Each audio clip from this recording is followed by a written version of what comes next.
Hey, it's me, the Liberty Hippie, here to take you through another episode of Homesteads and Homeschools. Today is episode number 56, which means you can find the show notes at homesteadsandhomeschools.com/056. Thank you all for tuning in. If this is your first time, welcome aboard the fine show that we have here. And if you're returning, well, thanks for coming back. I hope you left a review. And I hope you have all hit that subscribe button. And if you haven't, go do it now. Anyway, today's guest was recommended to me by Kate Kavanaugh back in episode 35, homesteadsandhomeschools.com/035.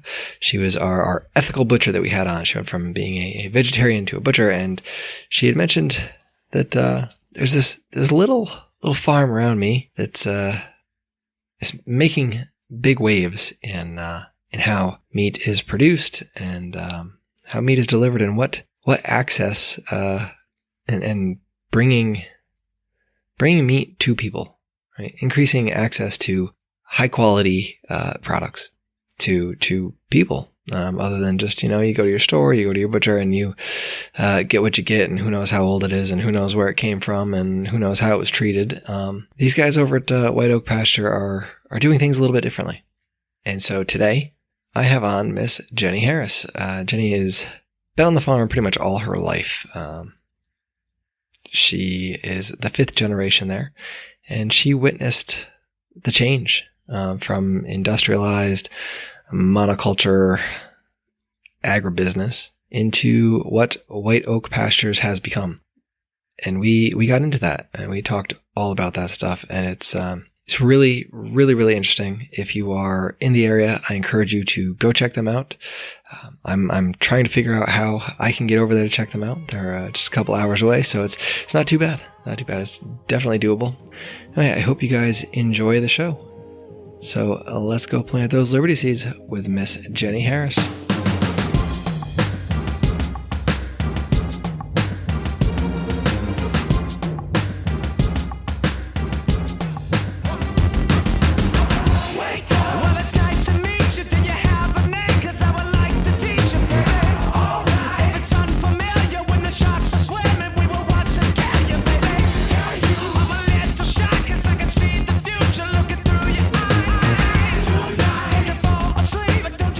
So my guest today is Miss Jenni Harris. She's over there at White Oak Pastures in Bluffton, Georgia. Little different today. Usually you talk to kind of homestead type folks, which is kind of what they do over there on a much larger scale. So I want to have them on today to talk about kind of what they got going over there. And so thank you, Jenni, for coming on and talking today. Absolutely. Thank you for having me. Yeah, no problem. So, how long has White Oak Pastures been a thing for? How long has it been around for? So I am the 5th generation of the farm, along with my younger sister Jody and our spouses. We have been on the same piece of property in Early County for 154 years. So since 1866. All right. So you've been there for a while. It's been there for some time. So you grew up farming a little bit, helping out here and there, or what was that like? Yep. So I'll give you a little bit of our family history. My great-great-grandfather settled on this farm after the Civil War. And if you wanted to eat it, wear it, or smoke it, back in those days, you had to grow it. So that's the way we operated. He would butcher several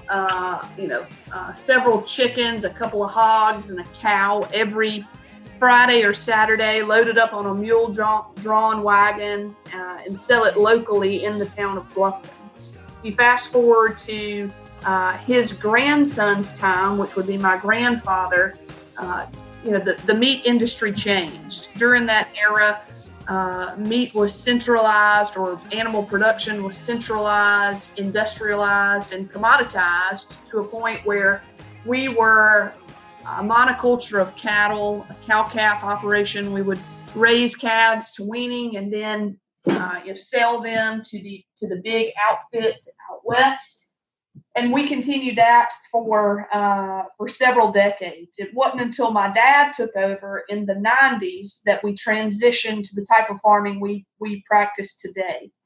He learned about a consumer that cared a lot about animal welfare, the way the land was treated, as well as the rural economics of how farming affected small towns like Bluffton. And so he transitioned to a more softer, gentler type of agriculture. All right. So how did you say 95 that was? That's correct. Okay. So what was, do you remember that transition at all? How long that kind of process was? Yep. So I was born in 1986. So most of my childhood, was spent under the industrial model that we practiced here at White Oak Pastures. In 95, I was 10. And for me, I was raised showing cattle and things like that. But, farming was more so just extra time for me to spend with my father. So being really astute as to the details that were happening around me is not anything I can necessarily take credit for that I noticed or didn't notice. But the changes that I remember were giving up chemical fertilizer on the land. Our pastures were always beautiful throughout my childhood, and I didn't realize that what made them beautiful was, the copious quantities of fertilizer that we spread to them, every year. And so that was a real abrupt change. When we gave up chemical fertilizer, the farm looked terrible. We couldn't establish a stand of grass. It was really ugly, and so of course everybody was thinking, what in the heck are you doing, Will? What is making you think that this is such a great idea? It's clearly not going to work. The second big change was introducing other species rather than just having a monoculture of cattle here on the farm. So introducing small ruminants, later swine and poultry. That was a very obvious and exciting change. And the rest has been obvious and exciting, building a general store and building own farm slaughter, bringing people from all over the world to work at White Oak Pastures. It's been a really fun journey. Yeah, I can imagine it's been interesting to say the least. So you guys just went from cows then, and then how long did that process take, do you think, before you started getting different different ruminants and getting other kind of species on the farm? So my grandfather, who was born in the 20s and probably really gained control of the farm in the 40s and 50s, he was responsible for really disrupting the polycultural production system that we had. He under his watch was when meat was industrialized, and so.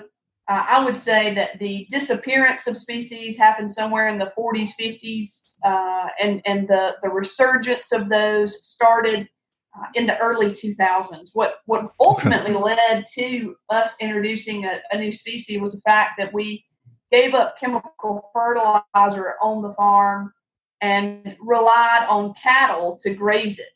And the first few years, there wasn't anything for them to graze. We were feeding a lot of hay because we just, again, could not establish a good stand of grass. The soil was dead and really needed that jump start. So once the grasses did start to take off, we noticed that, just like we had once had a polycultural production system with livestock, the grasses were the same way. And nature abhors a monoculture, and so it wasn't just ryegrass and clover or Bahia grass and Bermuda grass and Johnson's grass shooting up. It was a little bit of everything. There were dozens of varieties of grasses that came up, and not all of them were preferred by cattle. So we introduced small ruminants, being sheep and goats, in the early 2000s. Introduced swine in poultry in 2009, and then swine in 2012. So today we take a lot of pride in pasture raising and hand butchering 10 species of livestock on the farm.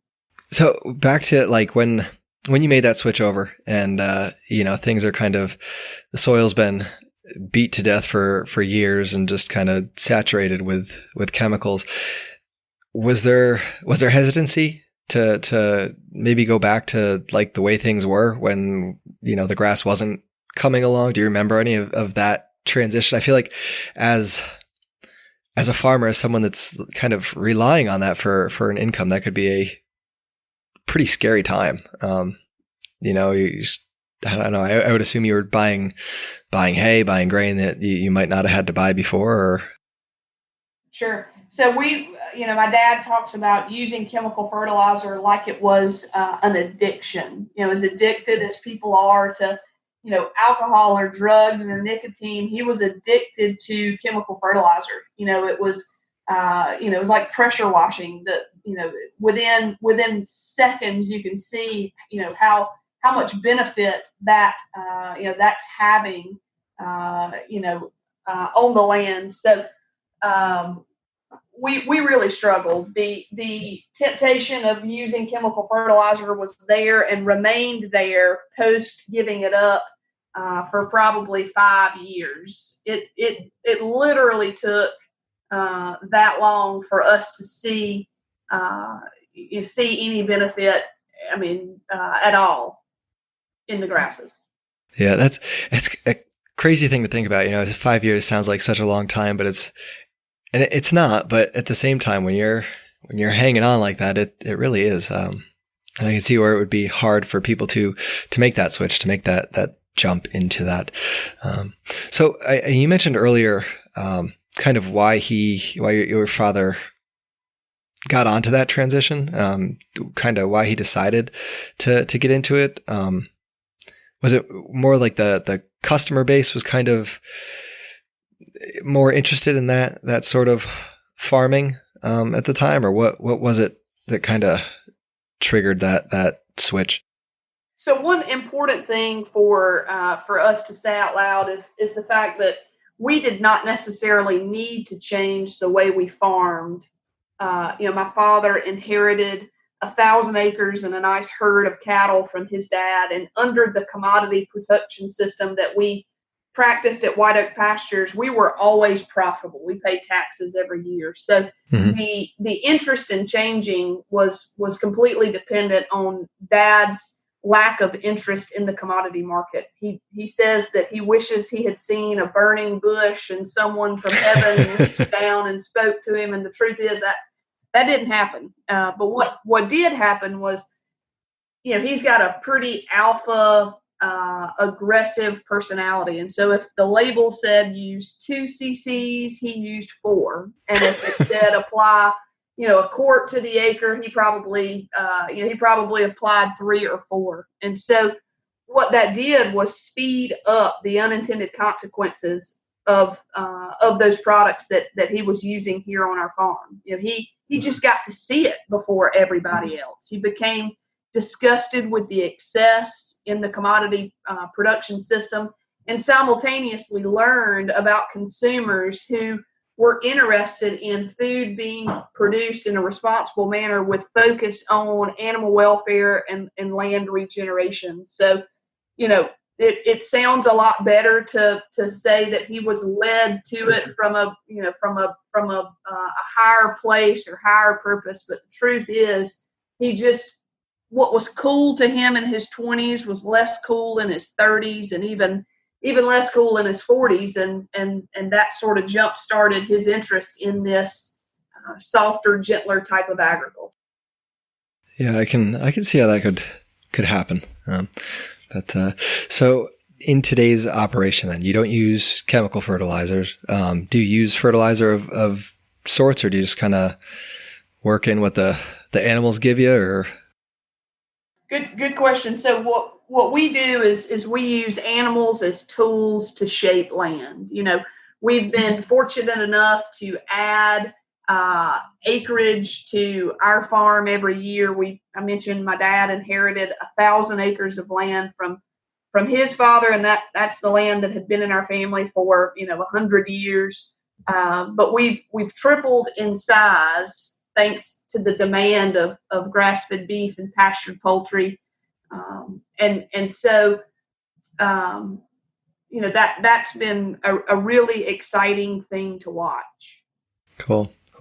So you, when you guys brought in the other animals, the sheep and the goats, how steep was that learning curve? Or did you guys kind of have it knocked because you were just so used to cows that, sheep and goats were nothing new? It was about as steep as the learning curve could possibly be. The truth is, if you're a South Georgia cattleman, you don't know anything about raising pastured chickens or pastured small ruminants. That's just all there is to it. We definitely learned what not to do and several iterations of what not to do, but have been fortunate to create a program where we've attracted some really high performance production managers. And now they're, White Oak Pastures is home to about 165 employees, 30 of which are management level folks who know a lot about their field. Okay, that's it's impressive. It's such a cool thing to think about, that you can be that big and not have to sacrifice some of the principles that come into it in keeping things healthy.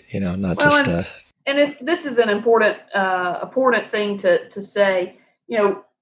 My family never aspired to own a USDA inspected packing plant. That was never on the list of really exciting things to do before one dies, as far as we were concerned.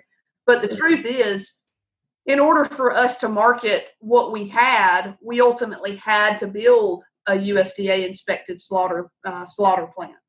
And none of us were really passionate about poultry or really passionate about hogs, but as we moved away from commodity production, we realized that we needed to have poultry and we needed to have hogs. And so in building investing millions of dollars into these processing plants, we have to raise a certain amount to be able to create full-time jobs that pay these bills. So, you raise a really good point that, maintaining integrity despite the size. And the truth is, size matters, but this is a really complex production system. My dad talks a lot about what is a factory farm. And a factory farm, just take the word factory. In a factory, you might build lawnmowers or you might sew shirts. That is a factory. Factories are very complicated, but factories are not complex. Factory farms raise pigs or raise chickens or raise cattle. Those systems are very complicated, but they're not complex. One of the things that makes White Oak Pastures unique and special is the fact that all of this stuff works in symbiosis with each other. We've been able to scale up the things that we're working with regard to the other species, because that's what it takes. As we've continued to add land, we can't just add land with the expectation that cattle will graze it. We have to also introduce more small ruminants, more swine and more poultry to holistically affect those pastures. Yeah. It's amazing. That's amazing. I'm curious about the USDA, your processing plants there. Now, you guys butcher things by hand, right? That's correct. So, how does that certification work? Is it a different sort of certification? Do you have to train your butchers differently, or who does that? So the interest in building a processing plant on the farm happened in the early 2000s. We established a couple of wholesale customers like Whole Foods and Publix. And when sales were growing, the nice folks that we were using in Tifton, Georgia to process our cattle were not able to grow with us. They had a business before we came along, and they were not interested in adding on to their to their plant, and so we were basically left with the decision to either make this thing work and build a plant, or stay where we were, which was certainly not cash flow positive or profitable in any sense of the word. So in building a processing plant, Dad was able to hire a master's degree food scientist from the University of Florida, Brian Sapp. And he was Dad's first hire. And Brian came here and helped finish up the construction of the plant, and trained the staff that we had here. The first animal was slaughtered by Brian Sapp, and the first animal was fabricated or butchered by Brian Sapp. He was really the only person that knew how to do anything. He was the only non-cowboy person here, and that has worked really well. You think about the scale of slaughtering that we're doing here on our farm. A commodity plant might do 400 head of cattle an hour. I'll say that again because it's an unbelievable number. 400 head of cattle every hour, 16 hours every day. It's just a tremendous amount of volume. So we'll do 30 to 35 head of cattle every day, 5 days per week. So we're just a drop in the bucket when it pertains to meat processing. But back in my great-great-grandfather's day, this was sort of the production system that existed. There was no mass production. Everybody would butcher a little bit and sell it very locally, and then start over the next weekend. And then then meat was industrialized and mass produced to a level that it made it very apparent that there were unintended consequences. So no one here knew how to butcher animals or slaughter them except for Brian. All of the training that happened are certainly fruits of his labor. And so he is our director of operations now. And so we're really proud of that small scale butchering that we do every day here in Bluffton. Yeah, that's cool. Do you do business with other farms? Do other producers bring their stuff to you guys to butcher? We do. We don't do any custom slaughter, but we do work with our neighbors, to raise cattle on our production protocol. Cool. That's it's nice because you kind of spread it a little bit. How long did that process take to actually build a plant? Once your dad decided, okay, we need to do this, we need to get this plant here. All the licensing, the building, and all that. How long did that take? So we started in the fall of 2007 and completed the red meat plant in the summer of 2008. The poultry plant we started in 2010 and finished in 2011. So we now have 2 on-farm USDA processing plants, one for red meat and one for poultry. All right, and so I guess you got how many? I don't even know if it's worth asking. How many animals do you have there? How many cattle do you guys run? So that's an interesting question. A friend of ours just produced a really great video called 100,000 Beating Hearts. And we think that that's about how many hearts we have at White Oak Pastures when it comes to employees and livestock combined. All right. I know on your website, you guys have, so you're a regenerative farm, but you're also zero waste. So what does that look like for you guys? I mean, if you're butchering, 35 head of cattle a day, I imagine there's some waste generated there. How do you use everything up? What do you guys do for that? I'll divide that up into 3 sections. So when we slaughter an animal, there's the obvious demand for meat. That's certainly not at a shortage. So the meat goes into inventory and sold as grass-fed beef. The second part of that is the secondary market, and that might be the tracheas and gullets and ears and tails that we can further process and add value to in our pet chew department. We've got a separate building that's set up to turn those odd items into dehydrated chews for pets, but also rawhide production out of the cattle hides, as well as tallow beauty products, so moisturizers and soaps and candles. So we're real excited about that.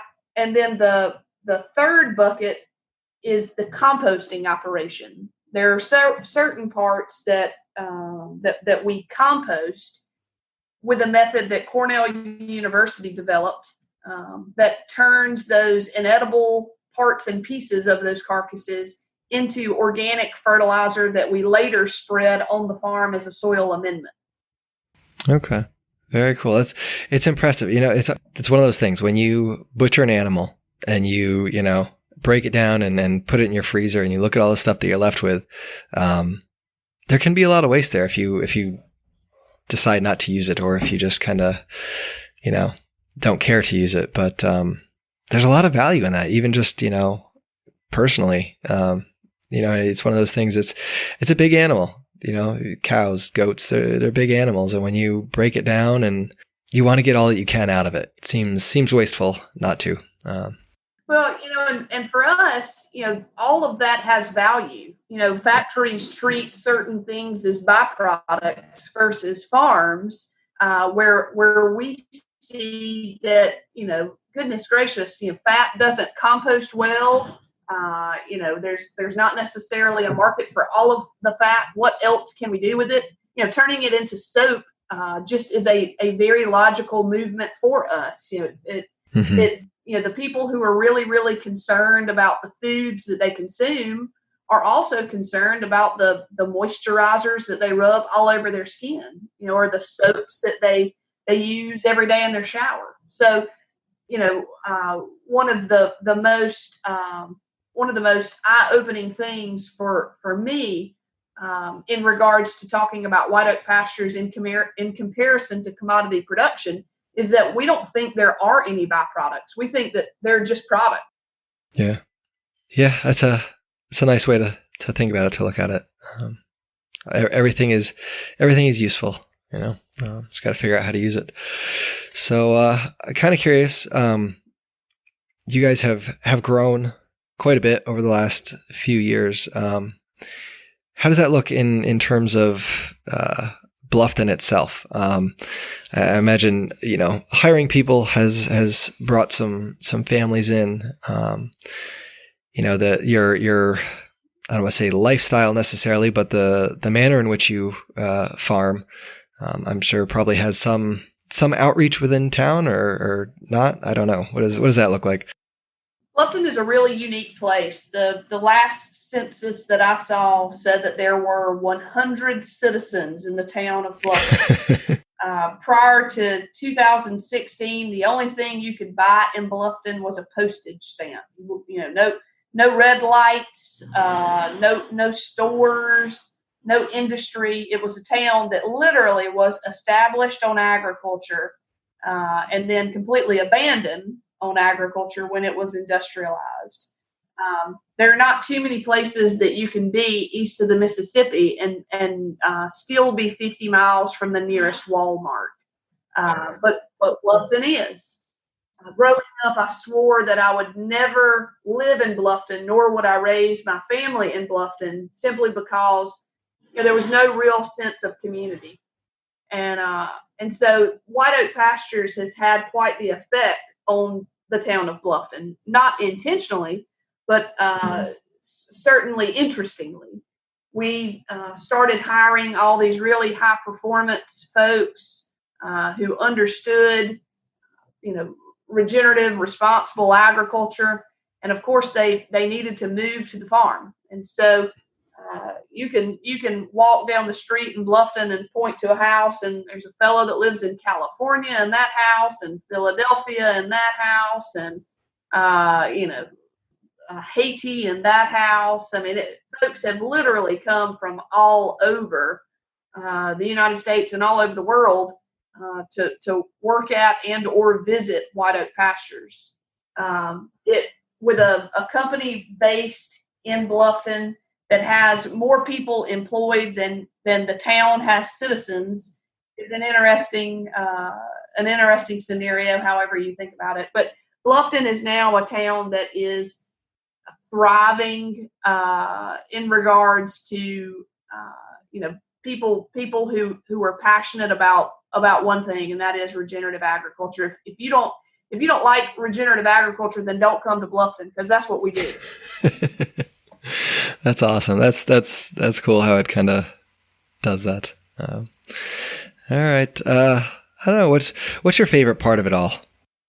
I think the part that you just hit on, the culture of what we do is really exciting. The industry as a whole, from chefs to consumers to distributors to the people who are doing it every day. What I love about it is the fact that you can be a photographer or an accountant or an inventory manager or a cook or a butcher or a cowboy and have something in common with the person sitting beside you. We're all farmers. I don't fix fences or I don't get to do any of the cool stuff, but I still consider myself a farmer. And that's one of my favorite things, that, agriculture isn't now just a profession for old white men. It's a profession that gives all of us the ability to contribute with our individual strength. Yeah, it's so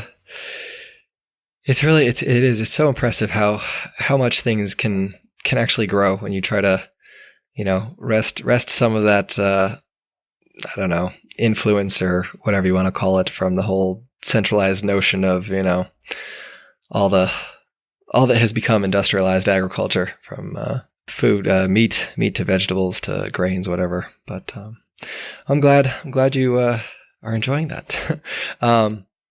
So people can visit the farm. I know that. What can we do there when we come visit? Good question. So our tagline is radically traditional farming with tour, dine, and lodge beneath it. So we give tours every Saturday or throughout the week by appointment. We've got a restaurant on the farm, as well as cabins where people can lodge overnight. And we believe that this is a really good way for people to become involved with the production systems that they support. Part of the issue with commodity agriculture is because people became uninterested in it. They allowed themselves to know, less and less and less about the products that they were paying for and endorsing with their hard-earned dollars. And the only way that can change is for people to have the opportunity to become involved again. So, the general store is open 7 days a week. If you don't ever think you'll visit Bluffton, you can always order online through our website, whiteoakpastures.com. We've got a really great blog that keeps folks from out of town up to date on what we've been up to. So we send emails usually weekly with updates.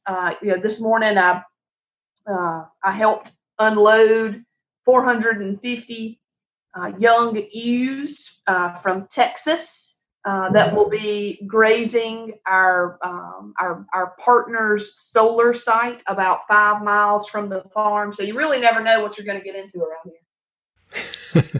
Right on. Do you guys do any educational type stuff?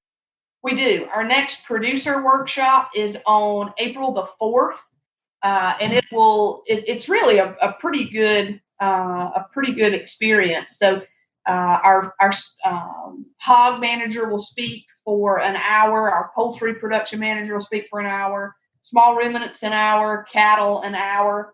And then I'll talk on marketing for an hour. And then we'll have just an open question and answer period.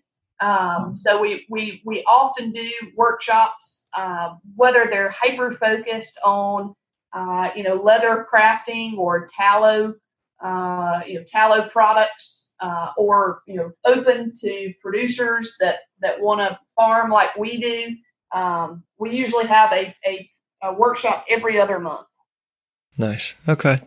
All right. Are you planning on growing it all in the sense of, I don't know, throw some rabbits on there, or maybe some ostriches or emus or something? Any sights on expansion in that sense? Or are you kind of happy where you are? I don't think that we'll be adding an 11th species to White Oak Pastures. I think that we've got plenty enough to learn with the 10 that we've got. I think for us, it's finding other partnerships. I mentioned the solar array, Silicon Ranch, which is the solar arm of Shell Oil, has several arrays that are pretty close to the farm. So finding partnerships like those to manage land underneath those solar panels in a holistic, regenerative way. I think that's probably the direction that you'll see us grow and get. It's not more, bigger. It's how can we use what we've got to make it more productive. Yeah. Yes, ma'am. Awesome. All right. And I'll put these links in the show notes, but where can they go to find you guys? So our website is www.whiteoakpastures.com. And there you can see the online store, which has all the products that we offer, as well as you'll have an opportunity to sign up for our blog. Okay. And I'll put that in there. I think I'll link to that, the video there, 10,000 hearts or whatever it is, 100,000 hearts. I'll link to that and Facebook as well. So people can go check you guys out and stop in for a visit sometime. But thank you for taking the time out of your day. I appreciate it, and good luck with all your stuff. Thank you for taking interest in what we do. We'd love to host y'all. Yeah, no problem.